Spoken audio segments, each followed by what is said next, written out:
Hello বন্ধুরা, তোমরা সবাই কেমন আছো? আশা করি তোমরা সবাই ভালো আছো। তা বন্ধুরা, আজকে তোমাদের সাথে শেয়ার করছি মটন কষা। এই মটন কষাটা একদম অল্প তেল আর অল্প মশলা দিয়েই বানাবো। সেই রেসিপিটাই তোমাদের সাথে শেয়ার করবো। তো চলো বন্ধুরা, পুরো ভিডিওটা দেখতে থাকো। দেখতেই দারুণ, যেমন খেতে অসাধারণ টেস্টি। দেখো, তার জন্য আমি 600 গ্রাম মটন নিয়েছি।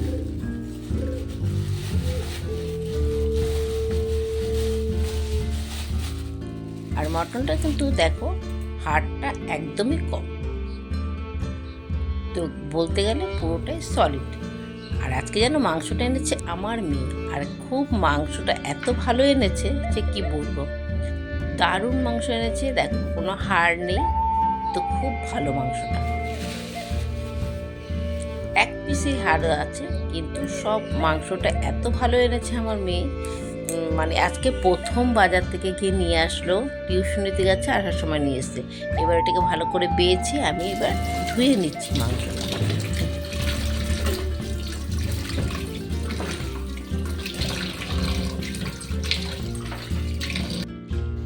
দেখো, মাংসটা ভালো মতন ধুয়ে একটা ঝুড়িতে করে আমি রেখে দিয়েছিলাম, জলটা পুরোটা ঝরে গেছে, একদম শুকনো হয়ে গেছে। তাই এরপরতে আমি দিচ্ছি টক দই। এই টক দইটা আছে 75 গ্রামের মতন টক দই, আর দেবো লবণ। এটাকে ভালো করে আমি মেখে রেখে দেবো।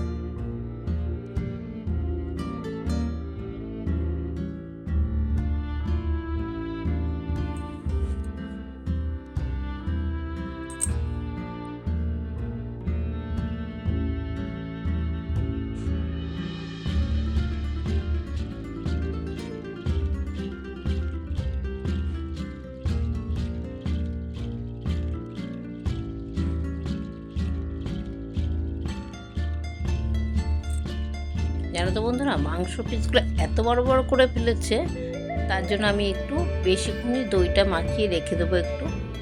অনেক বড় বড়, যেহেতু আমার মেয়ে বোঝে না, তা গেছে প্রথম আজকে মানে কিনেছে মাংসটা, ও তো এতটা জানে না।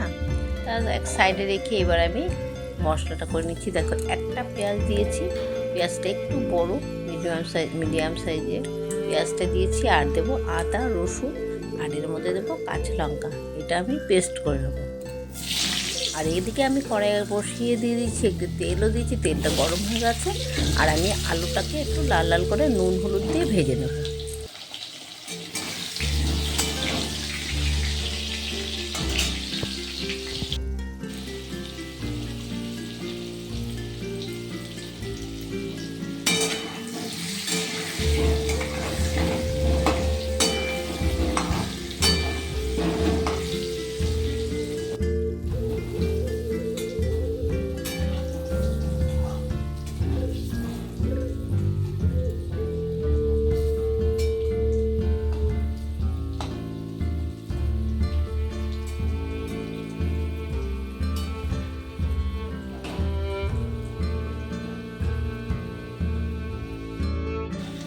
দেখ বন্ধুরা, আমার কিন্তু আলুটা ভাজা হয়ে গেছে, বেশ লাল লাল করে ভাজা হচ্ছে। এবার আমি এক এক করে আলুগুলো নামিয়ে নিচ্ছি।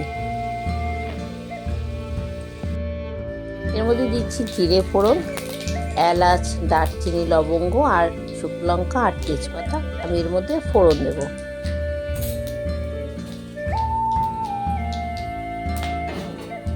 এবার এটাকে একটু ভালো মতো মানে ফোড়নটাকে একটু ভাজবো। ভাজাটা যখন সুন্দর গন্ধ আসবে, তখন দিয়ে দেবো কাঁচা পেঁয়াজ, মানে পেঁয়াজ কুচি।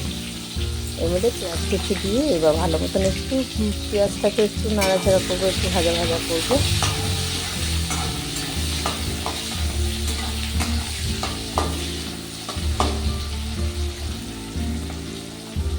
এই গরম তেলের মধ্যে একটু মিষ্টি, একদম নামমাত্র মিষ্টি দিয়েছি বন্ধুরা। আর দেখো, এখানে আমার মশলাটা পেস্ট হয়ে গেছে, আদা রসুন লঙ্কা পেঁয়াজ পেস্ট হয়ে গেছে।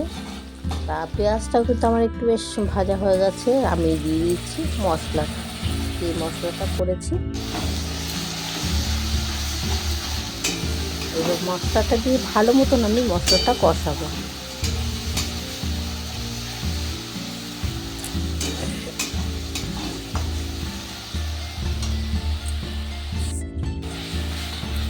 দেখো, যেহেতু আমার কাঁচা লঙ্কা পেস্ট করেছি, তার জন্য রঙটা সবুজ এসছে। এবার সব গুঁড়ো মানে শুকনো যে মশলাগুলো, সেই মশলা এক এক করে দিয়েছি। জিরের গুঁড়ো, ধনিয়ার গুঁড়ো, হলুদ, শুকনো লঙ্কার গুঁড়ো, আর দেবো একটু কাশ্মীরি লঙ্কার গুঁড়ো দিয়ে এবার এটাকে ভালো করে কষাবো।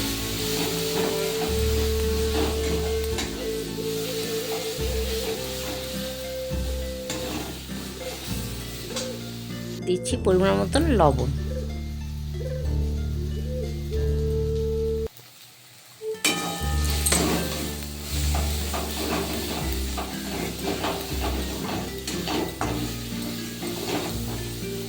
এবার দেব কিছু টমেটো কুচি। টমেটোটা কেটে রেখেছি, সেই টমেটো দিয়ে দিচ্ছি।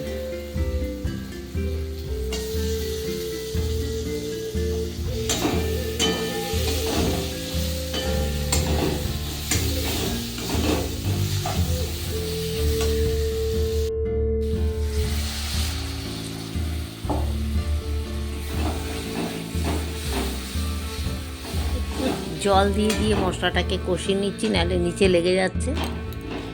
দেখো আমার কিন্তু মশলাটা বেশ কষানো হয়ে এসছে, কালারটাও কিন্তু চেঞ্জ হয়ে গেছে।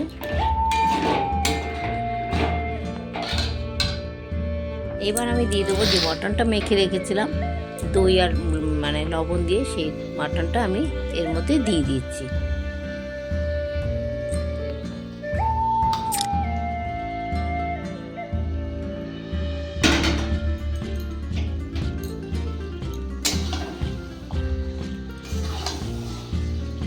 বন্ধুরা, আমি এর মধ্যে দেবো 2-3 টুকরো পেঁপের টুকরো। যেহেতু মাংসটার সাইজটা একটু বড় বড় আছে, তা পেঁপেটা দিলে কি মটনটা কিন্তু বেশ ভালো সিদ্ধ হয়। তাই আমি 3-4 টুকরো পেঁপের টুকরো দিয়ে দিয়েছি, তাহলে মটনটা খুব ভালো সিদ্ধ।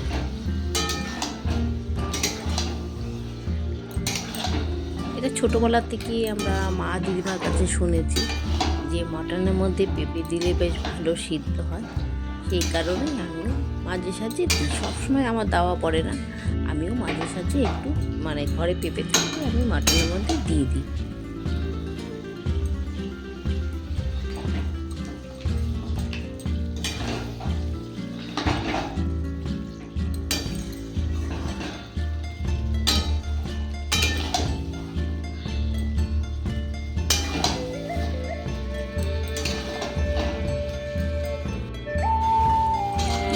কয়েকটা গোটা রসুন।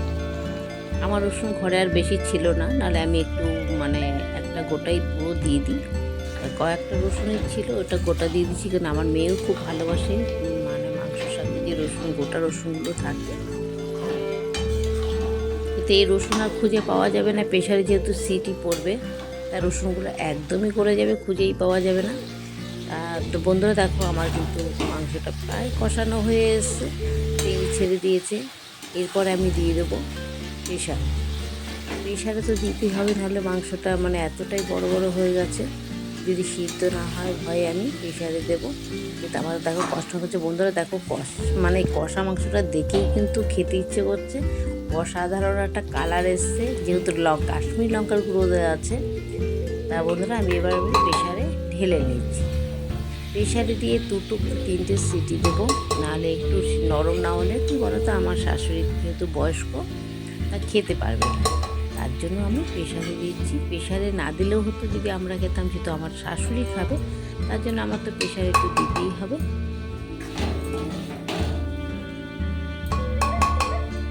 বন্ধুরা, এত সুন্দর কালার এসছে কি বলবো, মানে দারুণ একটা কালার এসছে। আর দেখো বন্ধুরা, আমি তো তেল মশলা বেশি দিইনি। এবার আমি দেখো ওর মধ্যে আলুটা দিয়ে দিচ্ছি, দিয়ে এবার কড়াই ধুয়ে যে জলটা হয়েছে সেই জলটা আমি এর মধ্যে দিয়ে দিচ্ছি।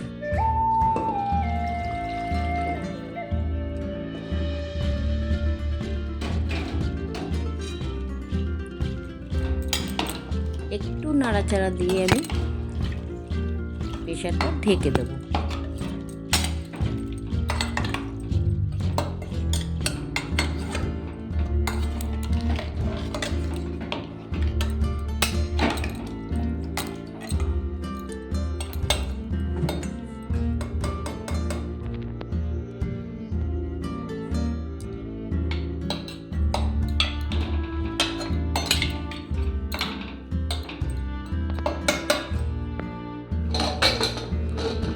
প্রেশারটা ঢেকে আমি 2 কি 3টে সিটি দেবো, বেশি যেহেতু হাড় নেই, মাংস শুধু সলিড মাংস আছে, সিদ্ধ ভালো হয়ে যাবে।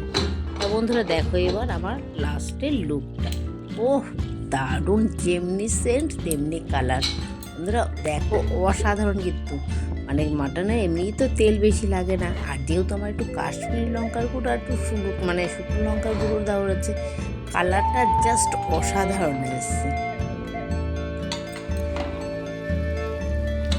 বন্ধুরা এটা কিন্তু তুমি ভাত, রুটি, পরোটা, লুচি, ফ্রাইড রাইস, পোলাও সব কিছুর সাথে অসাধারণ। এটা ঠান্ডা হলে একদম শুকনো, মানে একদম তোমার কষা গা মাখা হয়ে যাবে একদম এটা। তা বন্ধুরা তোমার আমার ভিডিওটা কীরকম লাগলো অবশ্যই কিন্তু তোমরা কমেন্ট করে আমাকে জানাবে, আর লাইক করতে কিন্তু তোমরা কেউ ভুলো না, সবাই একটা লাইক অন্তত করেই দিয়ে যেও।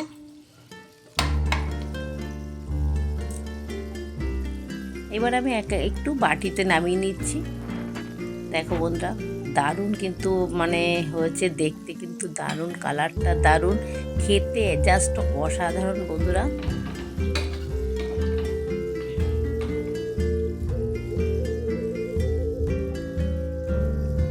বলো বন্ধুরা, এরকম ধরনের যদি 1 বাটি মাটন কষা হয় আর গরম ভাত হয়, আর কিছু লাগে, জাস্ট শুধু একটু সাথে হবে স্যালাড, ব্যাস, আর কিছু না। একটা দারুণ অসাধারণ একটা টেস্টি মাটন কষা।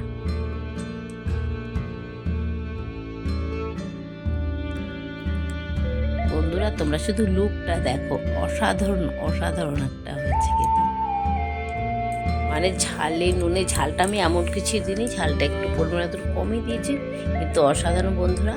তা আজকের মতন ভিডিওটা আমি এখানেই শেষ করব, আবার আসবো ভালো রেসিপি নিয়ে।